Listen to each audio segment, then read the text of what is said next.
So let's talk a little bit about edibles. These is pretty much anything that you can consume, anything you put in your mouth. Oh yeah. That doesn't come out right. Welcome back. This is part 2 of our CBD series. If you have not checked out part 1, make sure you do. It will be on the description. There will be a link on there. Check it out. Give us a like, follow us, subscribe to the channel. This does help us a lot pushing CBD and helping us, get the word out about all the great benefits of CBD. All right, you guys ready? Let's do this. All right, so let's talk a little bit about edibles. So that's pretty much anything you can consume. There's many different things out there. There's gummies, there are cookies, there's capsules, there's honey, there's drinks, CBD infused coffee, energy drinks. I mean, there's so many different things. Really, with all of these, I tell everybody, like anything else that goes through your tummy, that does need to be metabolized. So that means that your body doesn't get to get rid of it. So a lot of it will not be absorbed. Some of it will. Remember, like we talked about earlier, the best way to do it is sublingually, and that's also the safest that I recommend. But edibles are a little bit more easy to use because you just take a gummy and that's super quick and you forget about it. But like I said, it does go through your tummy, so it does take a little bit longer for it to start working in. Not only that, but a lot of it doesn't get absorbed, and so you are not getting everything that it says on the bottle. You're not getting that full dose.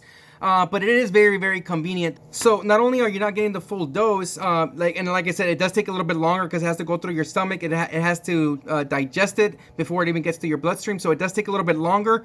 But also because it does go through your tummy, there's a lot of potential drug-drug interactions. There's food interactions. There's so many different types of interactions that could be. CBD is metabolized by a CYP450 enzyme.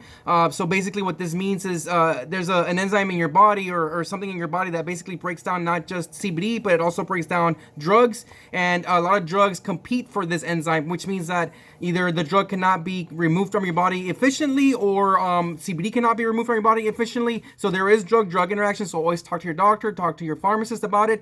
Make sure that whenever you're taking CBD, you do talk to a healthcare professional about it, because there is that potential for drug-drug interactions.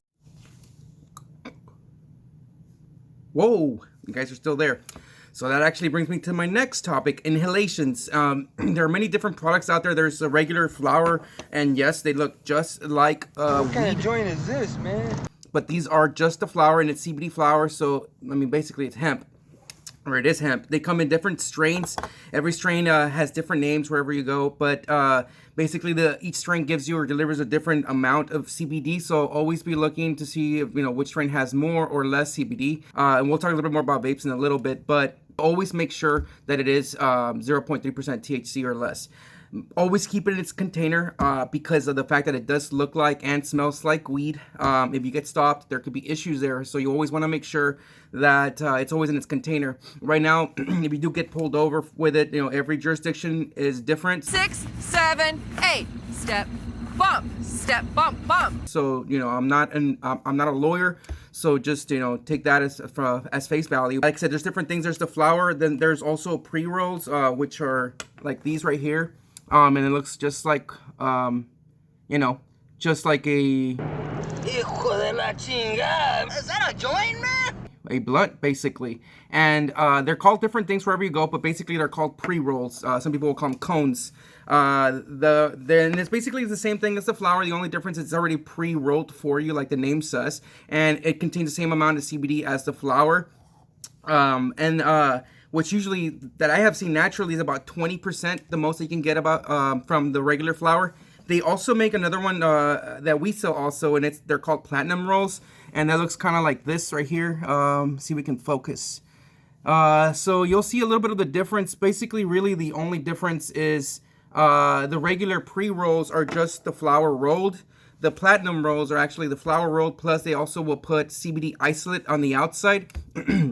And that will get you more than 50% CBD in every roll. So while the regular flower is only, at most, depending on the strain, you can get is about 20% CBD. With the platinum rolls, you can get all the way up to 50% CBD. So remember, again, make sure you do check your C of A's. Make sure wherever you get them from, make sure that they're C of A's.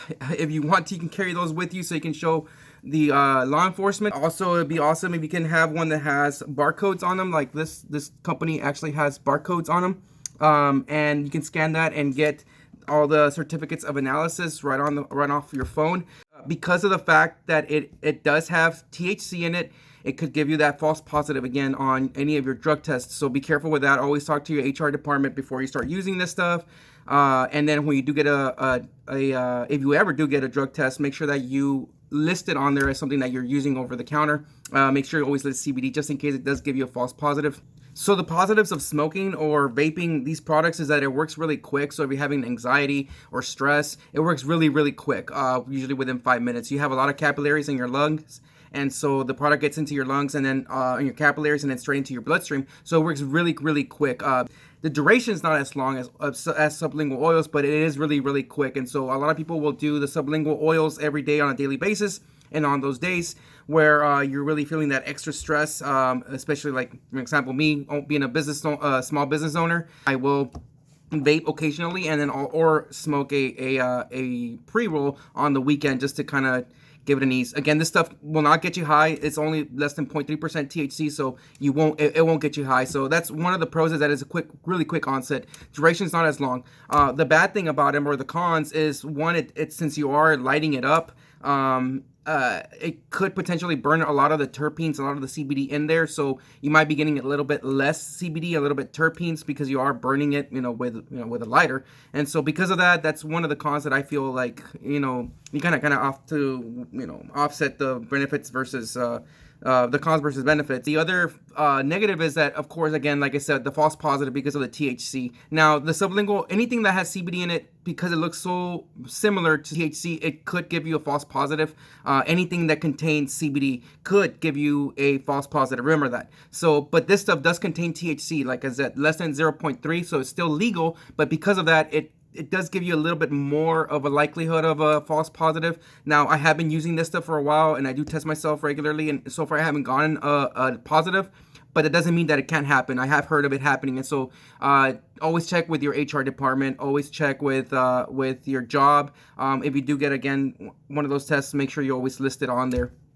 And another thing, anything that goes in your lungs that is not oxygen is potentially bad for you. So as a healthcare provider, I don't recommend vaping or smoking, even though I do it myself, and I'm kind of sounding like a hypocrite. But I don't recommend it, because anything that you put in your lungs that is not oxygen is potentially bad for you. And so stay as much as you can away from any product that goes into your lungs.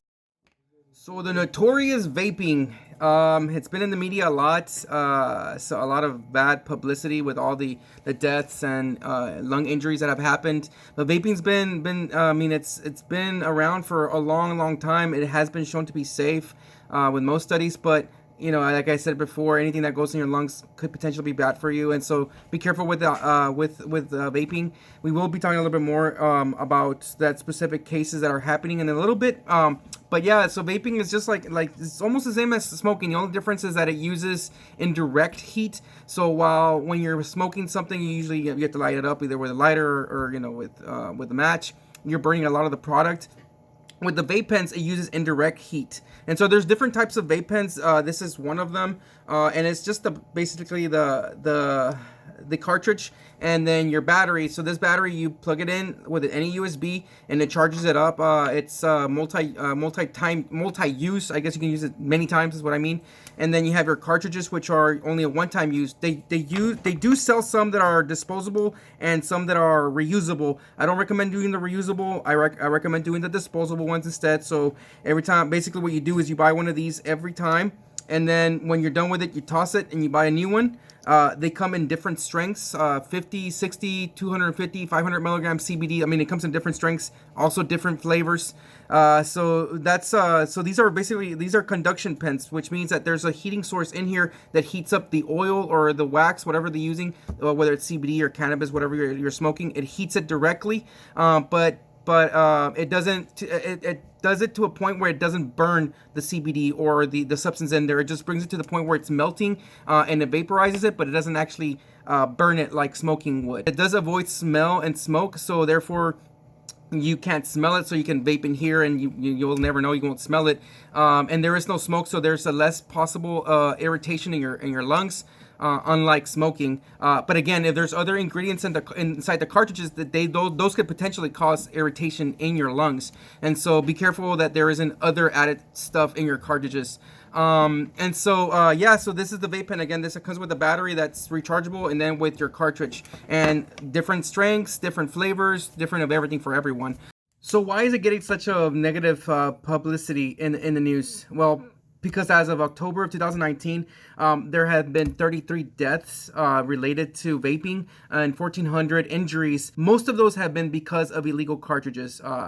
And these are cartridges, most of them were branded with either Dank or TKO. So Dank vapes are actually very popular. Nobody has any idea where exactly these cartridges are coming from, since that company doesn't actually exist. But you know, they have a website that comes and goes, and their products look legit. They come in actual boxes, really colorful usually. They come in many different flavors, and so the product looks legit. But these are illicit products. So if you ever find anybody selling Dank products, they're not real and they're illegal. And so when I first did this presentation, the CDC had not concluded their investigation yet. But they had found that about 66% of the cases were due to illegal amounts of THC inside the cartridge, or at least that's what they found, that they had illegal amounts of THC, which they didn't conclude, or they haven't concluded that it was a THC that was the problem. So the problem wasn't the THC, but the fact that they had illegal amounts of THC inside the vape kind of told you or hinted to the fact that these vapes were, you know, illegal, and they were selling them specifically, to get high. And so again, the 66% of the cases, they had illegal amounts of THC in them, which tells you that these cartridges were illegal, because right now vaping, THC is illegal. At least federally it is. Some states it's legal, but federally it's illegal. And therefore, because of that, we knew that they were illicit products. Another thing that I was telling the people at the conference was that so far from what I had read, a lot of it had to do with vitamin E oil inside the cartridges, or propylene glycol. So what these people are doing, they're basically cutting it, or diluting their product with vitamin E oil, which is used on the skin. It's used in many different products. It's very safe, but when you actually light that up or you heat it, it becomes toxic, and it could cause lung injury. And so what they were doing is they were adding vitamin E oil to be able to cut it, to cut the product. So basically make more of it with the little amount that they had. They were cutting it and they were putting it inside these cartridges. And so these cartridges are illegal. So that's why it's very important, very, very important, that you know where you're getting these products from, a reputable place. Look at all the ingredients, which they would not have listed vitamin E oil in there as an ingredient, because they were doing that to dilute the product. But make sure that you read every ingredient, ask a lot of questions, and again, I can keep stressing it. Look at the C of A's, look at the C of A's, look at the C of A's. Certificates of analysis, very, very important. If they can't provide you with those, go somewhere else. I mean, they even found 2 guys in Wisconsin. These are 2 brothers that were actually making these illegal cartridges in their garage. They actually had employees and a time clock and everything. I mean, they found 98,000 cartridges. These cartridges that they had there, in the box that they had there, they look legit, like the real thing, probably even better than the ones that I sell. And so, like I said, it's very, very important to make sure that you know where you're buying them. Look at them, inspect the package, ask a lot of questions, ask for the C of A's. If you have any questions, call us here at The Other Guy's Pharmacy. We're here to help you guys with anything, not just CBD related. Like the channel, subscribe, spread the word. We're here to help.